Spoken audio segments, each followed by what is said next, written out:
Hi everyone, my name is Sierra and welcome to my bookshelf.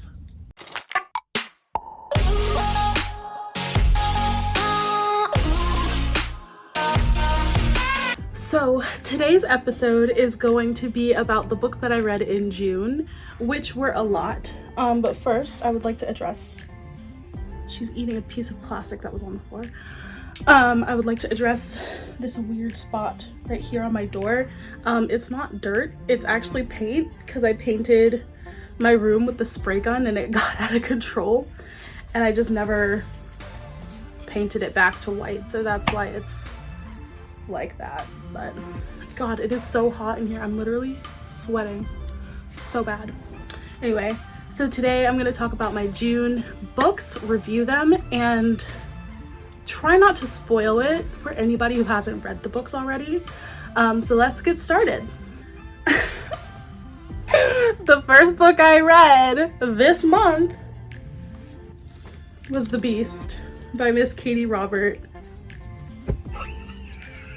I love this book so much. This is going on like my golden shelf.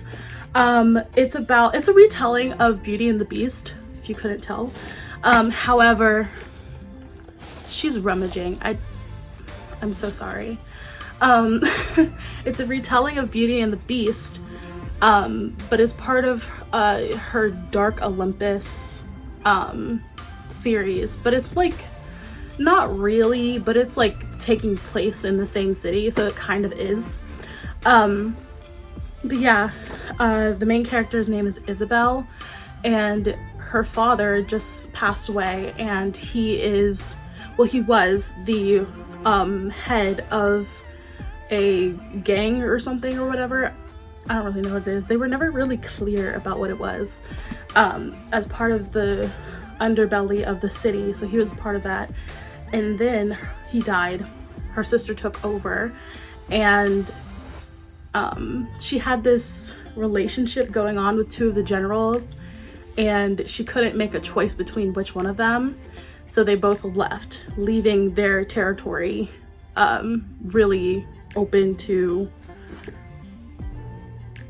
I guess, being taken. I don't really know. I wasn't really that invested in the plot, because with Katee Robert, you don't have to be invested in the plot.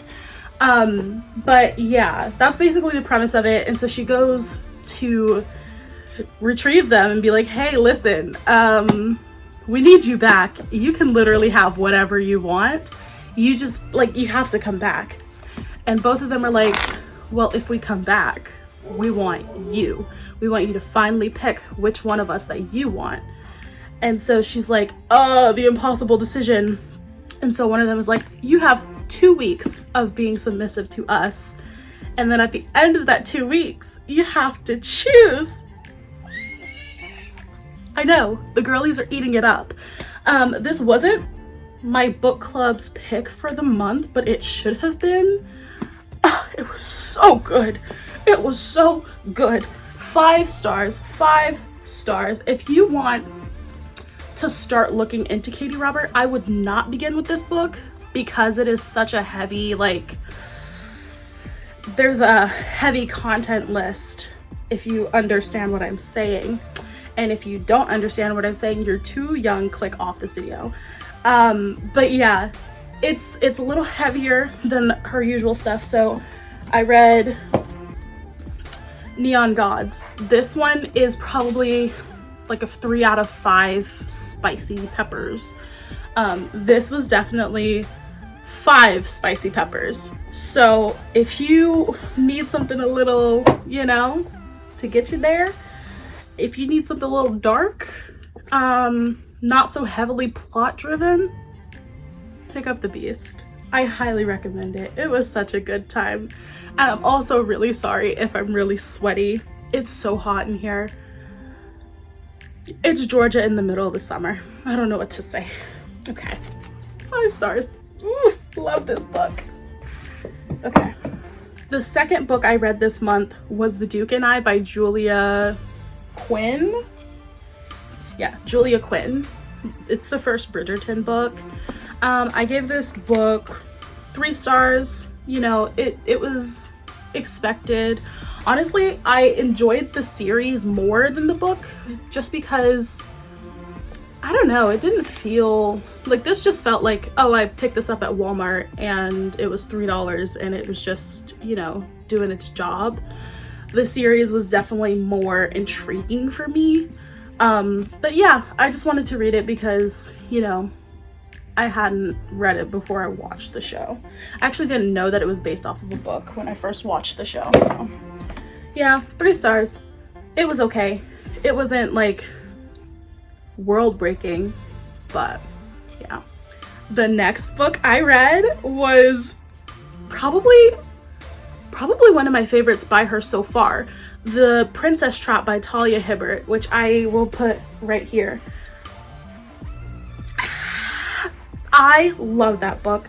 It was like, the trope was cliche, like, oh, arranged marriage, I'm thrust into this princess contract, but the spice, I have never read spice like that from Miss Talia Hibbert, and when I tell you, I was there for it. The characters had so much chemistry. It was like, if they don't get together, I will literally slap them. Like, you know, they had so much chemistry. It was so well written. And not only that, but the emotion behind, you know, being in this arranged marriage was also really well written. And I felt like it was the most relatable because the main character, Cherry, she basically, she's not well off, but she's not rich, you know, and she has a sister that has medical complications. So her family is paying off medical debt. And so he's like, listen, I just need you to pretend. Oh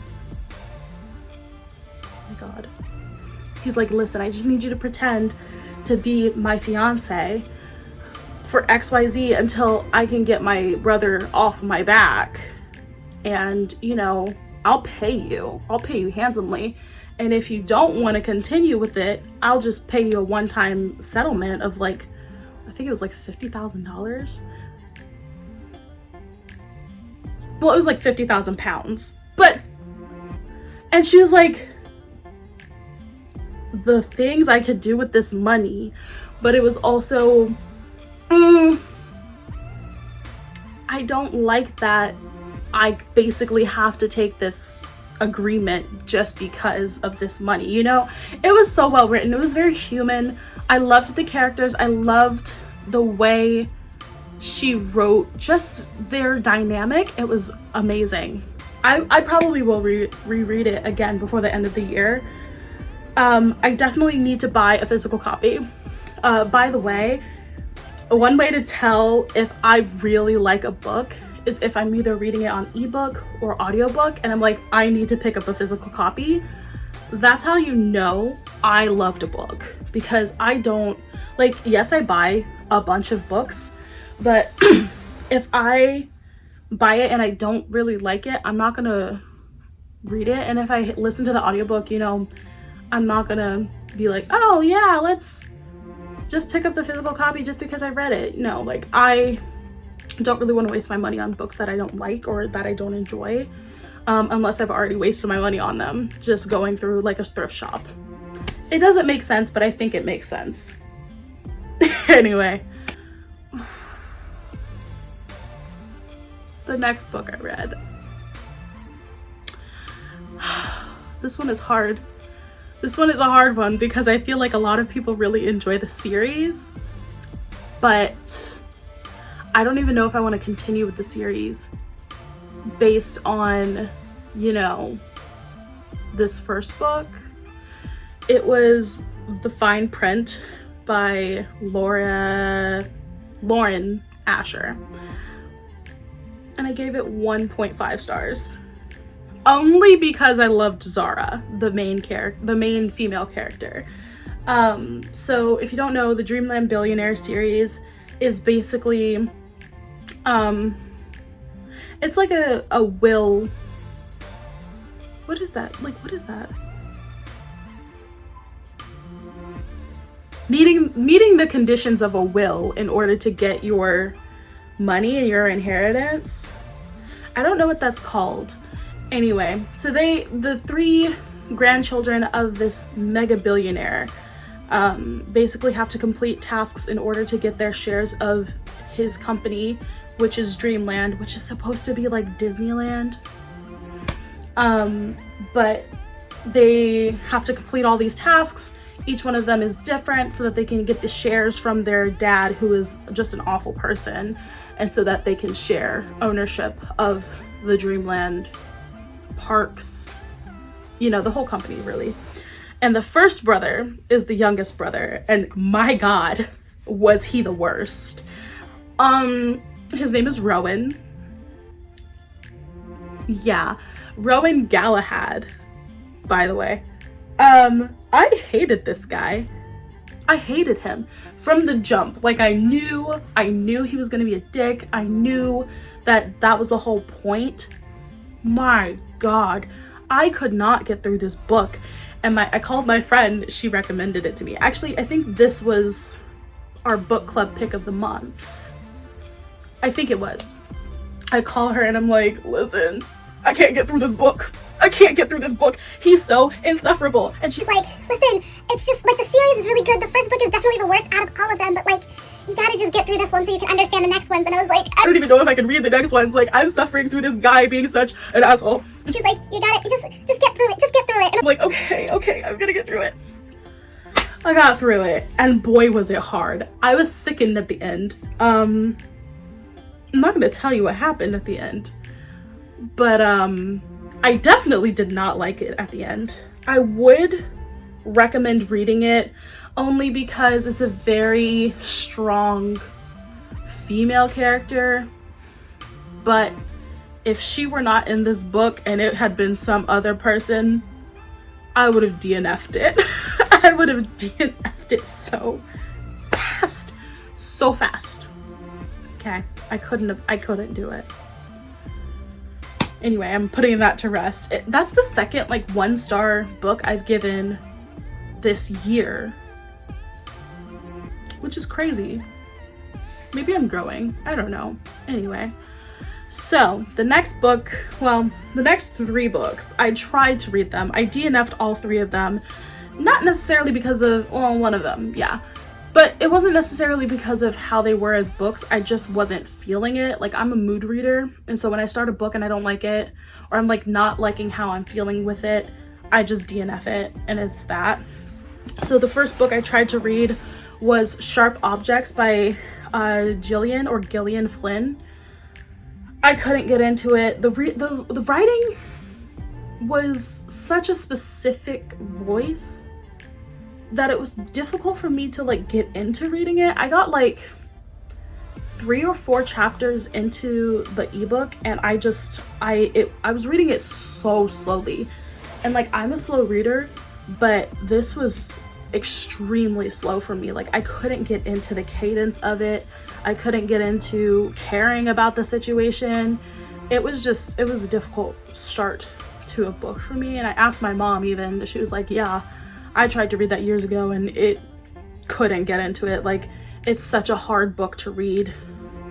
Come on now, stop.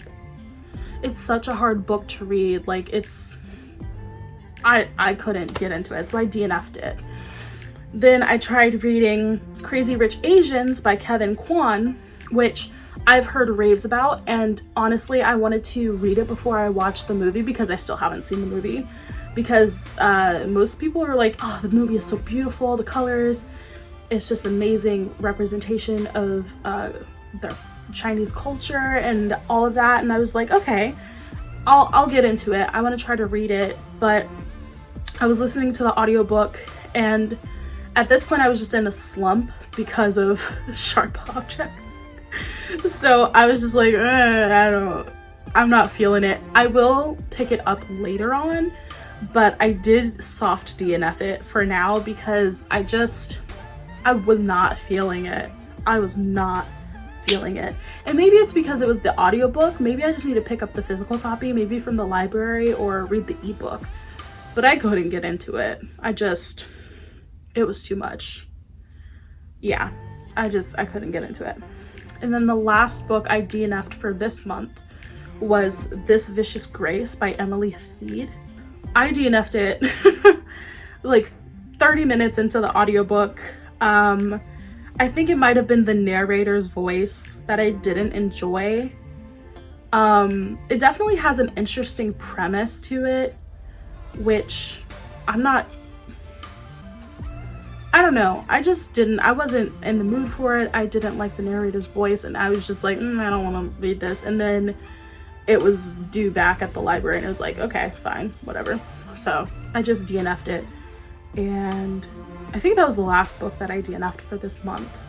The next book that I read was a part of a series that I've been reading for a while, since fall last year. And it's called the Agatha Raisin series. It's about this middle-aged woman who moves to a small town and she just starts solving murders out of nowhere. I think this was either the 5th or the 6th book in the series, and it's just kind of something that I listen to when cleaning, applying for things, writing, whatever. It's not something I really need to pay attention to, and they always get like 3 stars from me, or they're like 2.5. They're like very cozy reads. They're not that daunting. So if you want to get into mysteries or thrillers, I would definitely start off with a series like this. Again, it's the Agatha Raisin series by MC Beaton. And this one was called the Agatha Raisin and the Terrible Tourist. Where basically she goes to, where was it? I think it was in Turkey. I think it's Cyprus, Turkey. I might be wrong. I really don't know. And she's going after her fiance who, well, I'm reevaluating if anybody wants to read the series because this is the 6th book. But, well, yeah, she goes after her fiance and there's a murder that happens and she's just gonna solve it. You know, it's just what it is. It was okay. I mean, it's just a book that you don't have to really pay that much attention to. So yeah, I liked it. It was kind of funny. Okay,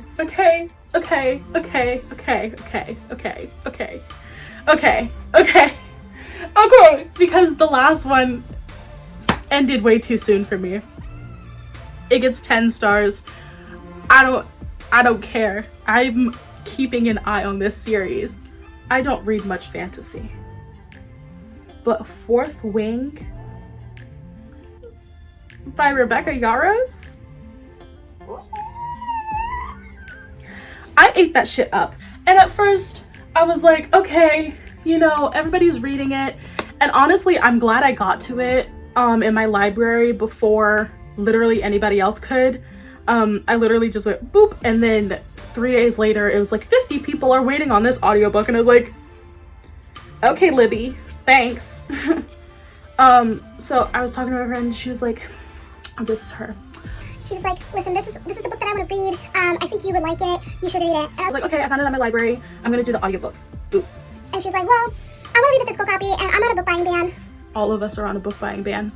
And I want to wait until I can get the physical copy. I was like, okay, I'm gonna start listening to the audiobook if you don't mind, because you read really fast, and by the time I finish it, you're probably gonna have finished it 3 days before me. She's like, okay, but I probably won't get it until July. Anyway, this is our conversation.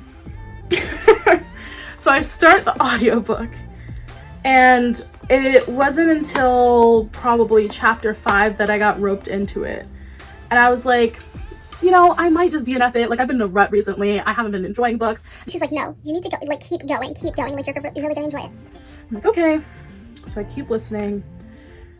And I don't even know at what point I started enjoying myself. I think it was when Xaden comes into the picture. I think that's when I was like, yes, you're coming home with me. This book has everything. It's a little spicy, it's a little sexy, it has action, it has dragons.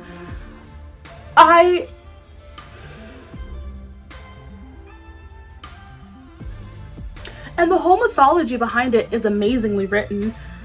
I'm gonna keep an eye on this series. I don't remember what the series is called, but this is the first book in the series, and this one just came out a few months ago, so I'm gonna keep an eye on the rest of the series. Rebecca Yarros, please write fly. Let those fingers fly. I need to read the second book. I did not want this book to end. I literally kept checking it and I was like, I'm getting to the end. I'm getting to the end. I don't want this to end. Rebecca, please. So good. So good. 10 stars. 10 across the board. Okay. Masterpiece. It literally blew my mind, and I just finished it a few days ago. Yeah. If you enjoy fantasy, I definitely recommend that you read this. But that's, wow. I'm still kind of book hangover, you know? Anyway, let's wrap this up. So that's the end of this video. Please like, subscribe, and comment what books you read this month. I'm really interested. I know I read probably like 9 books or something like that, and that's a lot for me in 1 month. But let me know how many books you guys usually read in a month, and we'll see what goes from there. I don't know. And I'll see you in the next one. Have a great day. Bye.